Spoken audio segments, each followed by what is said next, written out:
안녕하세요. 미탐TV입니다. 오늘은 하루 10분 주식 투자 제대로 따라하기, 주식 재따기 시간인데요. 10분 안에 여러분들한테 정말 투자에 꼭 필요한 것들을 하나씩 배워가는 시간이 되겠습니다. 그래서 이번 시간에는 여러분들이 어떤 주식을 언제 사면 좋을지 한번 같이 알아보도록 하겠습니다. 네. 우리가 주식을 살 때 여러분들 어떤 종목을 HTS에서 매수해서 또는 이제 계좌에 갖고 있다고 했을 때 내가 왜 이 종목을 샀는지 그리고 또 언제 샀는지에 따라서 그 결과들이 되게 많이 달라지는데요.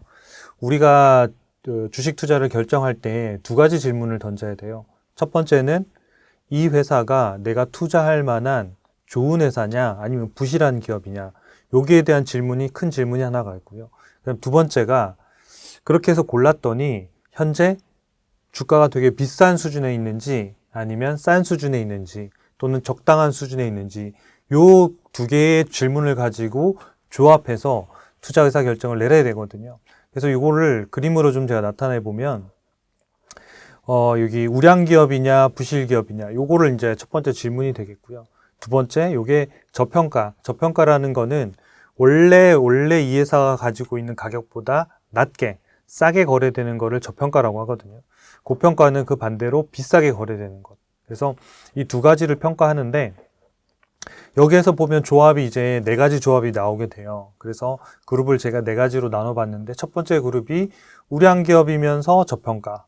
그러니까 첫 번째 질문에서 좋은 기업, 우량 기업이 선택이 됐고, 두 번째, 근데 봤더니 비싸지 않다, 싸다, 저평가돼 있다. 요 두 개 조합으로 딱 결정이 됐으면 이런 경우가 최고의 주식이고, 여러분들이 뭐 우리가 일반적으로 얘기할 수 있는 투자를 제대로 했다라고 할 수 있겠죠. 두 번째 케이스는 우량 기업이긴 했어요. 근데 주가가 좀 비싸, 고평가 또는 적정한 가격보다 약간 비싸요. 그러니까 이런 형태의 개념들이 성장주에 되게 많이 일어나는데, 이 경우에도 우리가 투자라고 할 수 있습니다. 그러니까 뭐냐면 성장주에 대한 주식을 투자할 때는 우량주는 맞는데 저평가되어 있는 경우들이 많지 않아요. 그러니까 성장주의 경우에는 대부분 재평가, 제대로 평가를 받고 있거나 아니 그거보다 살짝 고평가되어 있는 경우들이 많은데, 기업의 성장들 실적이 워낙 좋아서 빠르게 성장하기 때문에 이 부분들이 향후에 저평가될 가능성이 높기 때문에 미리 사야 되거든요. 그래서 이런 경우에도 보면 여러분들이 잘 평가해서 살 수 있어요. 그래서 우량 기업이 고평가되어 있다 하더라도 성장주, 성장률이 높은 개념에서는 우리가 투자 의사 결정을 할 수 있다. 근데 성장률이 나쁜 기업들은 고평가됐을 경우에는 우리가 투자하지 않는 것이, 좀 기다리는 것이 더 좋습니다. 그다음 세 번째 그룹은 첫 번째 질문에서 일단 부실 기업이에요. 부실해요. 그러니까 회사를 투자하면 안 되는 거예요, 원래는. 그러니까 망할 수도 있고 안 망할 수도 있는데, 근데 저평가돼 있대요. 네, 저평가. 부실한데 저평가돼 있어요. 그러니까 되게 바닥에서 싸게 거래되고 있어요. 그러니까 이런 경우에는 보통 우리가 투기한다고 볼 수 있거든요. 투기. 이게 잘 된지 안 된지 모르겠지만 일단 한번 찔러 보거든요. 이럴 가능성이, 뭐 부실하니까 이게 되게 안 좋을 수도 있지만 워낙 바닥에 가격이 깔려 있어서 튀면 그냥 벌 수 있는 이런 형태의 케이스들이 보통 우리가 이제 투기로 보통 이야기하는데, 이 경우는 여러분들 일반적인 투자 대상은 아니니까 좀 제외하시는 게 좋겠고, 마지막 네 번째 그룹이 부실 기업인데 고평가예요. 이런 경우들이 간혹 나옵니다. 시장에서 많이 나오진 않지만 부실한데 주가만 계속 막 천정부지로 올라가고 있는 거예요.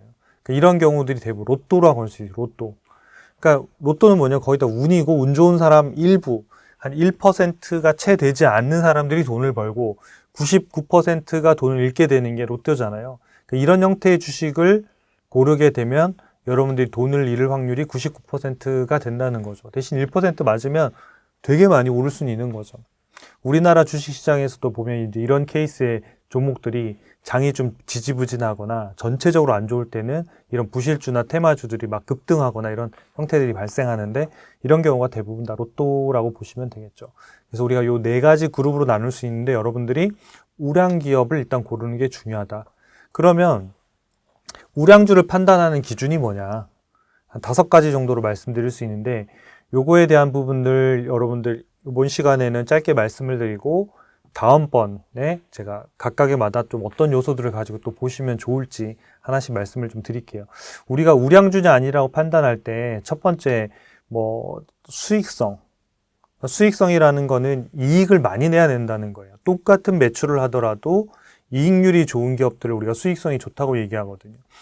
예를 들어서 1,000원을 팔아서 100원을 버는 기업과 200원을 버는 기업들은, 이 기업은 서로 다르잖아요. 그러니까 200원을 버는 기업은 1,000원을 투자해서 200원이니까 20%의 수익률이 나는 거니까 이익률이 더 높잖아요. 이런 기업을 우리가 수익성이 상대적으로 높다라고 이야기해요. 그래서 우량주를 판단할 때 일반적으로는 이 수익성, 이익률이 상당히 높은 기업이 좋아요. 우리나라 같은 경우에는 영업이익률이 한 두 자릿수 정도 넘어가면 좀 높은 편이라고 할 수 있어요. 제조업에서는. 서비스업들 같은 경우에는 한 20% 정도 넘어가야 하고요. 근데 좀 우울한 얘기입니다만은 미국 주식 같은 경우에는 영업이익률이 보통 좀 낮은 기업이 한 20%대가 넘어가요. 제조업도. 근데 만약에 좀 영업이익률이 나온다 그러면 한 40%? 요 정도 대가 일반적으로 많거든요. 그러니까 마진율 자체가 미국 기업의 수익성 자체가 한국 기업에 비하면 훨씬 더 좋은 편이에요. 그러니까 우리나라 기업들을 상대적으로 비교할 때는 수익성이 한 마진율 기준으로 제조업이면 한 10% 정도. 미국은 한 3, 40% 정도 넘어가야 수익성이 좋다라고 판단할 수 있을 거고요. 두 번째가 이제 성장성이에요. 미래 성장성. 이 부분이 사실은 미래의 향후 주가를 결정하는데 가장 많이 영향을 주는 요소라고 보시면 돼요. 이 우량주를 판단하는 5가지 중에서 두 번째, 성장성이 제일 주가에 영향을 많이 줍니다. 그래서 올해가 2024년도다 그러면 2024년도의 연간 실적도 중요하지만 2025년도에는 얼마나 성장할지, 2026년도에는 얼마나 성장할지 이 데이터를 같이 보고 투자하는 게 되게 중요합니다. 근데 우리가 개인이 내년도에 얼마 성장할지 어떻게 알 수 있어요? 되게 어렵거든요. 그래서 증권사에서 나오는 컨센서스, 그러니까 이제 증권사에서 이런 시장 조사하고 기업을 분석해서 낸 리포트가 있어요. 뭐 매출이라든지 이익이라든지 추정 실적을 내는데 그것들의 평균 값을 컨센서스라고 하는데 그걸 잘 이용하시면 됩니다. 어차피 개인들이 그걸 추정하는 건 되게 어려운 일이거든요. 그러니까 우리나라 기업 같은 경우에는 상장 기업이 한 2,400개 정도 되는데 대략 뭐 한 2개 증권사 이상에서 리포트가 나오고 뭐 이렇게 하는 기업들이 한 600개에서 많으면 한 700개 정도 왔다 갔다 하거든요. 그래서 그 안에서만 투자하셔도 괜찮아요. 그러니까 그 안에서 이 성장성, 미래의 컨센서스를 알 수 있는 기업들 정도만 가지고 투자하더라도 여러분들이 조금은 더 앞서 보면서 투자할 수 있거든요. 올해는 실적이, 그러니까 2023년도엔 괜찮았는데 올해 안 좋아질 수도 있잖아요. 근데 이 컨센서스가 없는 기업들은 여러분들이 예상해서 예측해서 해야 되거든요. 그러니까 투자를 좀 잘 하시는 부분들 이 부분들까지 하거나 뭐 주식 담당자 회사에다 전화해가지고 물어보거나 해서 알아내거나 추정을 하겠지만 그게 아니라고 했을 경우에는 추정이 되어 있는 자료들을 이용하시면 충분하실 것 같아요. 그런 기업들만 해도 한 6, 700개 정도 되니까 그 안에서 성장성이 좀 높은 기업들을 고르시면 좋겠다. 이런 내용들은 여러분들이 이제 어느 사이트에 가서 이런 또 성장성을 확인할 수 있는지는 다음에 또 제가 소개를 해드릴게요. 그 다음이 세 번째가 이제 독점력이라고 하는 거예요. 그러니까 경제적 해자라고 부르는데 이 독점력은 뭘 말하냐면 현재 이 회사의 수익성과 성장성이 크게 훼손되지 않고 지켜나갈 수 있는 능력이 있느냐 없느냐를 평가하는 지표예요. 그래서 이 회사가 정말 다른 회사와 대비해서 경쟁력을 가지고 있냐, 제품이 이제 독점적인 또는 독보적인 어떤 위치를 가지고 있느냐, 시장에서의 매출 점유율은 어떠한가, 이런 것들을 평가하는 지표거든요. 이런 것들을 통해서 여러분들이 좀 독점력을 좀 볼 수 있는데 가장 대표적인 거는 시장 점유율로 보시면 좋아요. 그래서 시장 점유율이 1등인 기업들은 일단은 시장을 독점하고 있다. 그리고 수익성, 마진율이 다른 기업보다도 상대적으로, 그러니까 같은 업종에 속해 있는 기업보다 높으면 이 회사가 상대적으로 독점력을 가지고 있다. 이렇게 볼 수 있겠습니다. 네 번째가 안전성이에요. 재무에 대한 안전성, 이 부분은 향후 미래의 주가를 결정한다기보다는 현재 내가 투자했을 때 리스크를 없애는 데 필요해요. 그래서 재무가 안전한 자, 이런 것들은 문제가 발생했을 경우 회사가 부도가 날 수 있거든요.